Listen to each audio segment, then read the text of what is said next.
سڵاوتان لەوێ بەڕێزان. لە دوای ڕاگەیاندنی ئەنجامی هەڵبژاردنە پەرلەمانێکی عێراق مشتومڕ لەسەر ئایندەی پرۆسەی سیاسی و دروستکردنی حکوومەتی داهاتووی عێراق سەری هەڵداوە. بەشێکی زۆری مشتومڕەکان بە ئاراستەی پرس و ئەگەری دانانەوەی جارێکی دیکەی نووری مالکی سەرۆکوەزیرانی ئێستا و 8 ساڵی ڕابردووی عێراقا بۆ 4 ساڵی دیکەش وەک سەرۆکوەزیران. لە کاتێکدا کە کورد لە ماوەی حکومڕانی مالیکیدا گرفت و کێشەڵپەسێراوەکانی نەک هەر نەبردە قۆناغێک لە چارەسەر بەڵکو و پەیوەندیەکانی هەردوو لە ئاڵۆتر بوون و گەیشتنە ئاستی بڕینی بەشەبوجەی هەرێم. لە ئێستادا لایەنە کوردیەکان وەفدێکیان بۆ دانووسان لەگەڵ بەغدا پێگەناوە ئەوەی پرسیار بێت ئەوەیە ئەمجارە کورد چی دەکات بە بنەما بۆ دانووسان و ڕێکەوتن لەگەڵ بەغدا. لابرنی نووری مالکی لە پۆستی سەرۆکوەزیران مەرجێکە سەرجەم لایەنە کوردیەکان پشتگیری بکەن.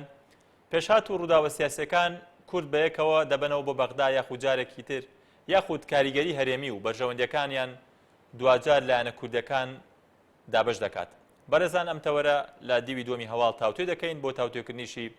لە شاری دهۆکەوە بەڕێز موعید تەیب وتەبێژی لیستی هاوپەیمانی کوردستانی لە پەرلەمانی عێراقمان لەگەڵدا ئێوەش هەر پرسیارێکتان لە هەیە لە تۆڕی کۆمەڵایەتی فەیسبوک لە پەیجی NRT دەتوانن بە کۆمنت بۆمان بنووسن. کاک موعید سڵاو لێبێ، سەرەتا سەرنجی ئێوە وەکو وتەبێژی لیستی هاوپەیمانی کوردستانی لەسەر دانووسانەکانی پێکێنان بۆ حکوومەتی داهاتوو کە هێشتا دانووسانەکان بە فەرمی دەستی پێ نەکردووە، سەرنجتان چییە؟ پێتان وایە کام سیناریۆیان دوجار ئەو سیناریوانەی کە بۆ پێکێنانی حکوومەتی داهاتووی عێراق باز دەکرێن کام سیناریۆیان گونجاوتر و لە واقعەوە نزیکترە بۆ ئەوەی کە حکوومەتی داهاتووی عێراقی پێ دروست بکرێت؟ بەڵێ ئەم کاتەی ئێوە و بینەران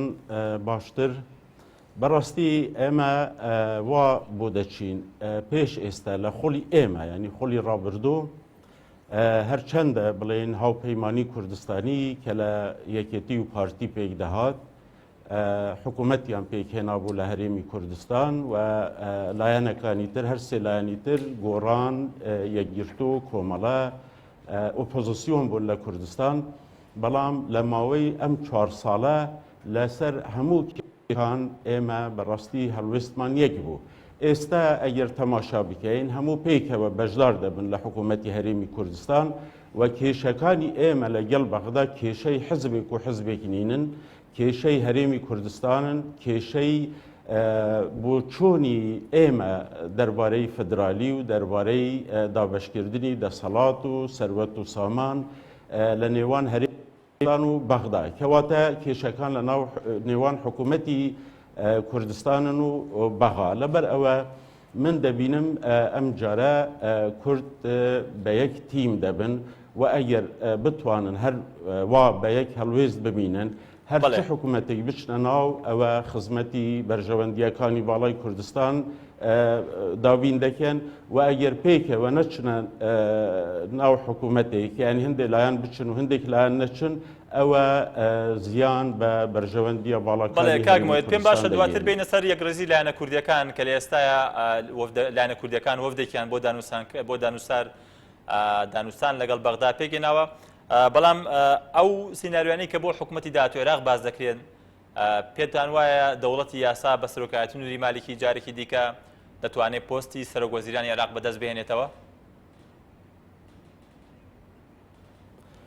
ئێمە ئێستا بەڕاستی هەر کورد بن و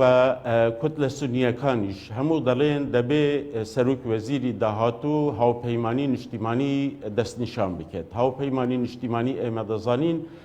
دەوڵەتی یاسا کوتلەیەکە لە هاوپەیمانی نیشتیمانی. لە هاوپەیمانی نیشتیمانی سەدری هەنا ئەنجومەنی باڵا هەیە و فەزیلە هەیە و چەند کوتلەیەکی تری بچووکیش لەناو ئەو هاوپەیمانی هەیە. هاوپەیمانی نیشتیمانی کوتلەی گەورەنە. ئەگەر ئەوان لەسەر کاندیدێک ڕێک بکەون ئەوە ئەو وەختە کوتلە کوردستانیەکانیش و کوتلەکانی عێراقیەش ناچار دەبن مامەڵە لەگەڵ ئەو کاندیدە بکەن. دوایی دەمینێتن ئایا بەرنامە چ دەبێتن داخوازیەکان داواکاریەکانی ئێمە داواکاریەکانی کوتلەکانی تر چەت لە بەرچاو دەگیرێ، بەڵام بۆ ئەگەر هاوپەیمانی نیشتیمانی یەکێک دەستنیشان بکێتن من تەسەور ئەکەم کوتلەکانی تر ئەو دەکەونە هەڵوێستی کە دەبێ مامەڵە لەگەڵ بکەن ئیتر ناوی چییە چ دەبێتن لە هەموو حاڵەتێک کوتلەکانی تر کەواتە ئەگەر هاوپەیمانی نیشتیمانی شیعەکان هەر کەسێک لە نیشانکەن بۆ پۆستە ینی مامەڵی لەگەڵدا دەکەن بە کوردیشەوە ئەگەر ئەو کەسە نووری مالیکیش بێت ئەگەر هاوپەیمانی نیشتیمانی هەموو ڕێی بکەون یەکێک دەستنیشان بکەن بەبێ ناوهێنان مالیکی بتیان یەکی تر بتن ئێمە دەکەوینە دانوستاندن لە نێوان بەس ئایا ڕێک دەکەوین دوایی ڕێک ناکەوین ئەوە پرسێکی ترە من نازانم من ناتوانم لە جێگایی بڵێن بە ناوی ئەو لژنە باڵایە قسە بکەم بەڵام بە تەوەقعم ئەگەر هاوپەیمانی نیشتیمانی کە ئەوەش زۆر ئاسان نییە چونکە سەدریەکان و ئەنجومەنی باڵا هەڵوێستی خۆیان ڕاگەیان دووە لە بانگەشەی هەڵبژاردن و دوایی هەڵبژاردن بە هیچ شێوەیەک ئەوان ڕازینابن مالیکی سێبارە ببتن ئیتر دەمینێتن ئەوان چه هەڵوێستیان دەبێت من بە تەسەورم بەڵێ گفتوگۆ لەگەڵ دەکرێت کی بت مالیکیش بتن بەڵام ڕێک دەکەوین لەگەر ڕێک ناکەوین ئەوە پرسێکی ترە ئەوە هەڵوێستی سەدر بوو زانیمان چەند جارێکیش باسی ئەم پرسیان کردووە بەڵام سەبارەت بە لایەنە کوردیەکان پێشمەرج هەیە یاخود هێڵی سوور هەیە کە مالیکی نەکرێتەوە بەسەر وەزیران لێرە لەوێ لە سەر ئاستی ڕاگەاندنەکانەوە ئەم قسە باز دەکرێتەوە هێشتا هەندێک لایەنە کوردیەکان هەڵوێستیان ڕوون نییە سەبارەت بەم پرسە ینی هەڵوێستی ئێوە چییە بەڕێستان وتەبێژی لیستی هاوپەیمانی کوردستانی بوون ئێستا لایەنە کوردیەکان هێڵی سووریان هەیە بۆ دانانەوەی مالیکی ئێمە من وەکو وتەبێژی لیستی هاوپەیمانی کوردستان ئێستا ئەوە ئەرکی من نییە بەڕاستی وەکو وتم لژنایەک دروستکراوە بەڵام ئەتوانم شتێک بڵێم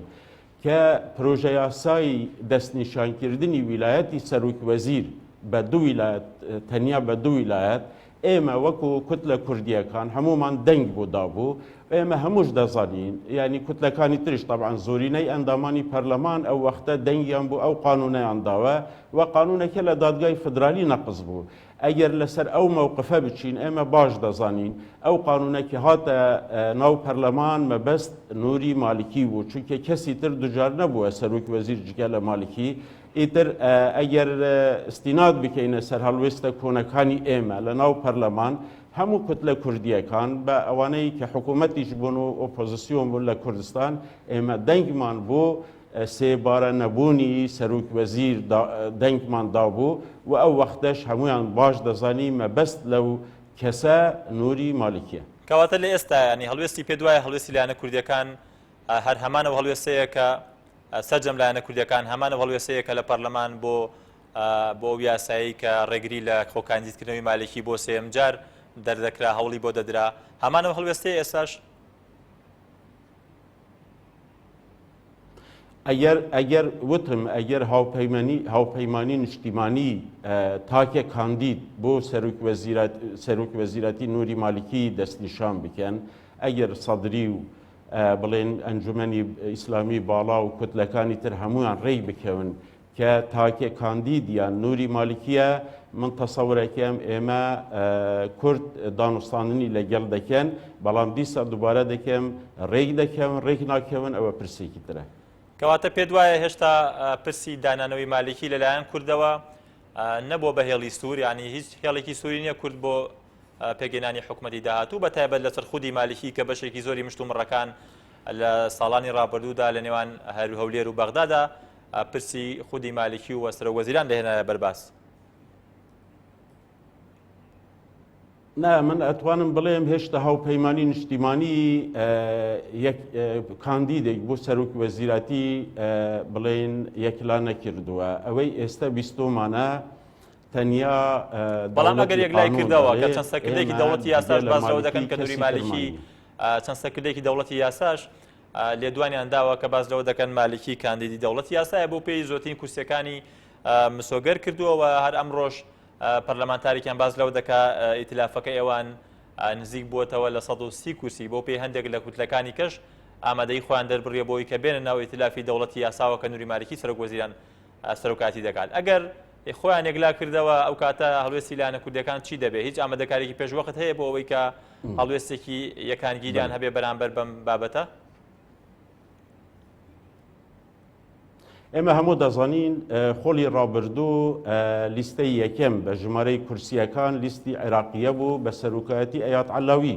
بەڵام ئەوە بەش نەکرد کە سەرۆک وەزیر ئەیات عەلاوی بێت یان لە کوتلەی عێراقیە بتن. پێش هەموو شتێک پێش هەمویانیش دەوڵەتی قانون بوو دەیوتی شەرت نییە ئەو کوتلەی دەنگی لە هەمویان زیاتر بە ژمارەی کورسی دەبێت سەرۆک وەزیران لەوان بتن. ئێمە باسی 50 زایدیەکی کورسیەکانی پەرلەمان دەکەین. ئێستا شەرت نییە بڵێن دەوڵەتی قانون ژمارەی کورسیەکان لە هەموو کوتلەکان زیاترە معنا دەبێ سەرۆک وەزیر لەوانە بت ئستینادەن لەسەر تەجروبەی خۆلی ڕابردوو. ئەوەی ئێستا دەبیستین تەنیا دەوڵەتی قانونە دەڵێت مالکی تاکێ کاندیدی من دەمەوێت بۆچوونی تۆ بزانم تۆ بۆ پێی ئەندامی پەرلەمان بووە و تەبێژی سیاوپەیمانی کوردستانی بووی بۆچوونی تۆ چییە لایەنە کوردەکان دەبێت ئەم جارە پرسی دانانەوەی مالیکی بکەن بە هێڵی سوور یان ئەمە بابەتێک نییە یان کە زۆر بە گرنگ وەری بکردن بۆچوونی تۆ چییە؟ ئێمە پێویست ناکێت ئێمە ئێستا و هەڵوێستا نیشان بدەین چونکە وەکو گوتم هاوپەیمانی نیشتیمانی ڕازی نین. هاوپەیمانی نیشتیمانی چونکە وەک گوتم دەبێ هاوپەیمانی نیشتیمانی ئەوەل جار یەکەم جار ئێمە شوامان وتووە کوتلە سونیەکانی شوان دەڵێن ئێمە دەبێ کاندیدی هاوپەیمانی نیشتیمانی مامەڵە لەگەڵ کاندیدی هاوپەیمانی نیشتیمانی دەکەین. هاوپەیمانی نیشتیمانی تا ئەم لە حەزەیە هیچ کاندیدێک دەستنیشان نەکردووە. ئەوەی ئێمە دەبیسرین تیلافی تەنیا دەوڵەتی قانون دەڵێت مالکی کاندیدی ئێمەیە. ئەگەر هاوپەیمانی نیشتیمانی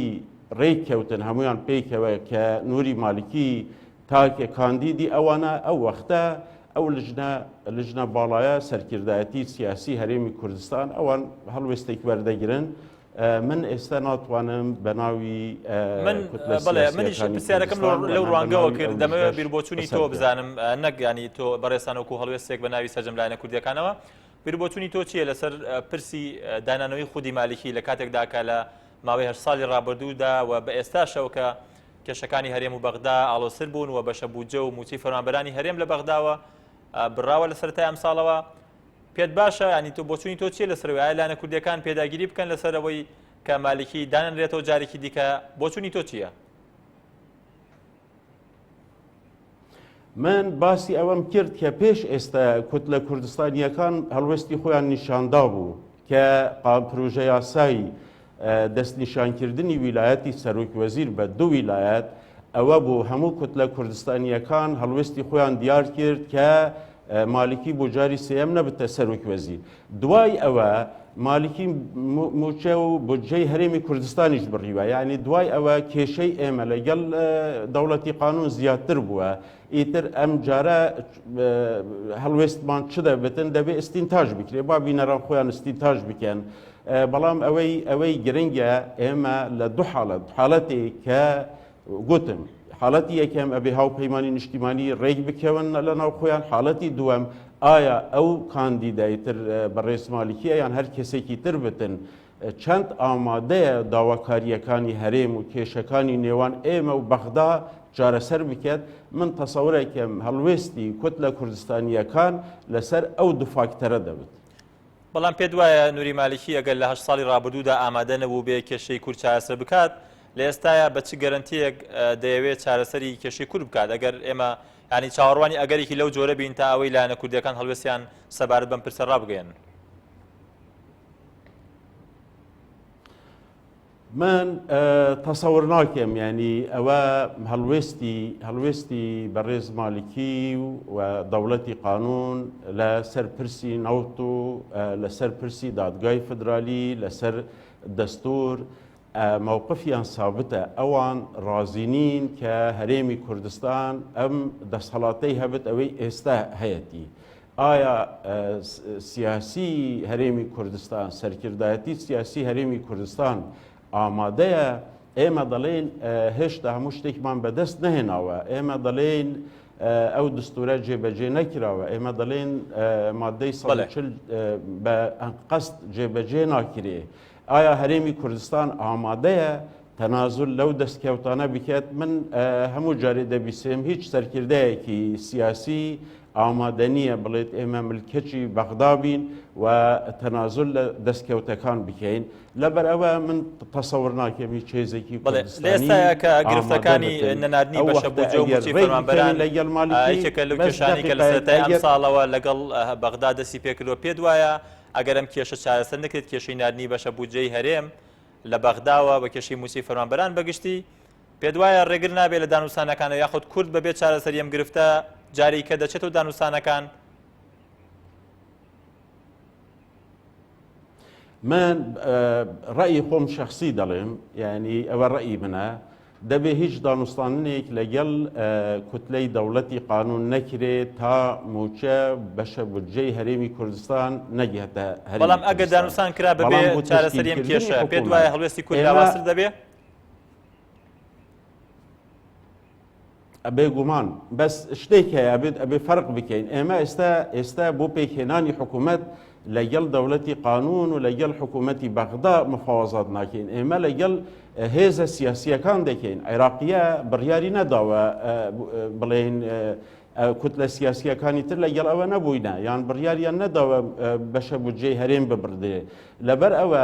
دوشتی جیایە بۆ پێکهێنانی حکوومەت دەبێ ئێمە دانوستاندن لەگەڵ هەموو لایەک بکەین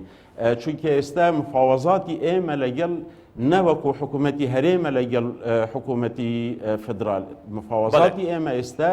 هێزە سیاسیەکانی کوردستان و عێراقن. بەڵێ سەبارەت بەم گرفتە نوێیانەی کە بەهۆی فرۆشتنی نەوت هەرێمی کوردستانەوە دروست بووە و قسەی جۆراوجۆ دەکرێت و هەندێک پێشبین دەکەن کە گرفتەکان ئاڵۆستر بن لەوەی کە ئێستا کە هەیە بۆ چوونێکەیە کە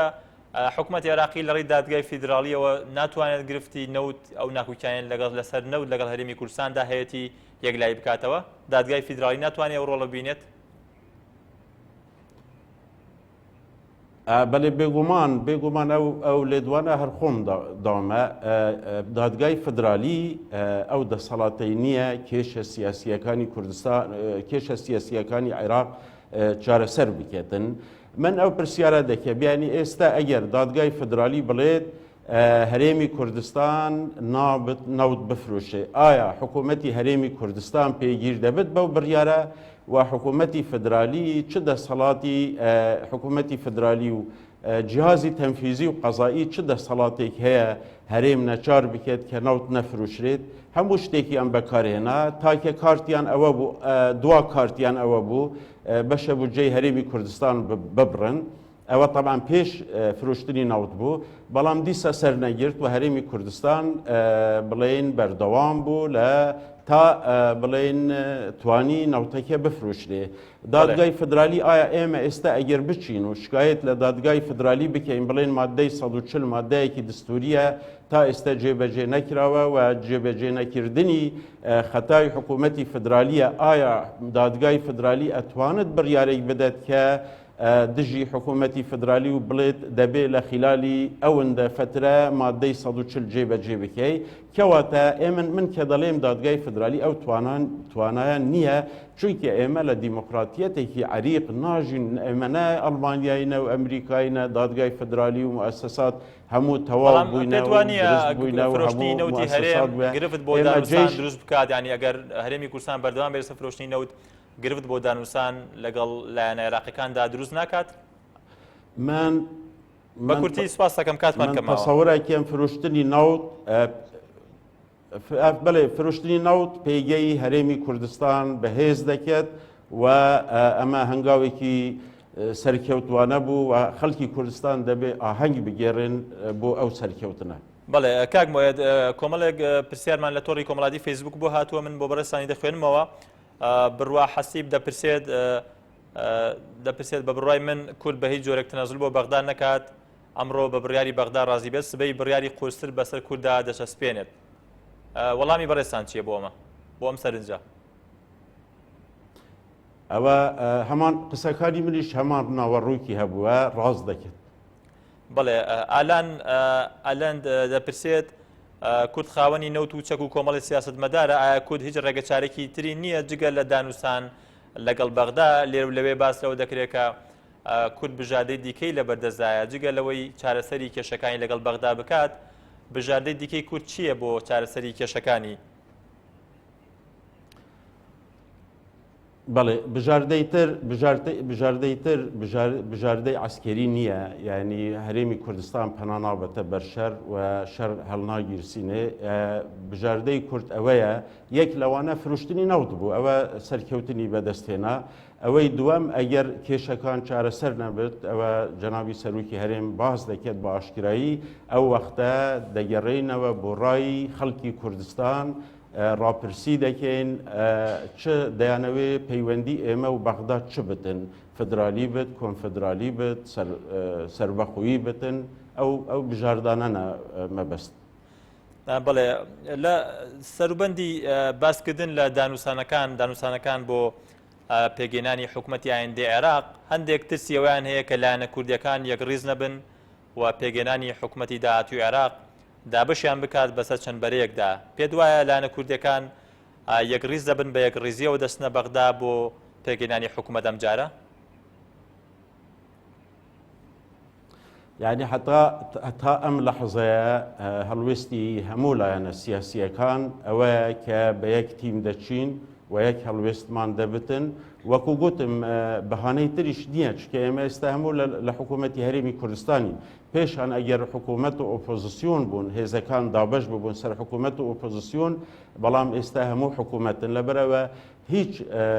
سەبەبێک نییە بە یەک تیم نەبن و یەک هەڵوێست نەبن، بەڵێ ئەگەر یەک هەڵوێست نەبن، هەندێک بچنە ناو حکوومەت و هەندێک لە دەرەوە بمینن، ئەوە گورزێکی کوشندەیە بۆ پێگەی هەرێمی کوردستان. ئەم مەترسی کە هەندێک چاودێر باسی دەکەن کە مەترسیە هەندێک لایەن ینی هەڵوێستیان جیاواز بێ، کێ تەحملێکە، کێ بەرپرس دەبێت لەوەی ئەگەر لایەنە کوردیەکان یەکڕیز نەبن بۆ پێگەێنانی حکوومەتی داهاتووی عێراق لە هەڵوێستیاندا بۆ پشگیری ئەو لایەنی کە حکوومەتی داهاتووی عێراق پێکدێنێت؟ خۆی بڵێن کۆبوونەوەکان بووینە، ئێستا هەموو لایەنێک ئەم هەڵوێستەی هەیە. دوایی ئەگەر یەک نەبووینە دەبێت خەڵک بزانێت لەسەر چ یەک نەبووینە، لەسەر چ کێشەیەک وای کردووە کە هەموو پێکەوە نەچوینە ناو حکوومەتیان، هەندێک چوونە ناو حکوومەت، هەندێک نەچوون. لەسەر ڕۆشنایی ئەم زانیاریانە ئەو وەختە توانێت مەترسی دەبێت ئەگەر ئەم یەکڕیزیە نەپارێزرا مەترسی دەبێت بۆ چوونی تۆ؟ مەترسی ئەوە دەبێت پێگەی هەرێمی کوردستان لاواز دەبتن. ئێمە تاکە کارتی فشاری ئێمە بۆ لەسەر بەغدا یەکڕیزی کووردە. ئەگەر ئێمە ئەو یەکڕیزیە نەپارێزین، یەک هەڵوێستی نەپارێزین، ئەوە درزێک دەکەوتە. زۆر سپاس کاک موەید، سپاس بۆ ئامادەبوونی بەڕێزتان. کاتمان نەما، هەرچەندە پرسیارمان زۆر مابوو. بەڕێز موەیدی بوتەبێژی لیستی هاوپەیمانی کوردستانی لە پەرلەمانی عێراق کە لە شاری دوهۆکەوە لەگەڵ مابووی. سپاس بۆ بەڕێزتان. بەڕێزان، کاتی خۆش بۆم لایەک و خواتان لەگەڵ.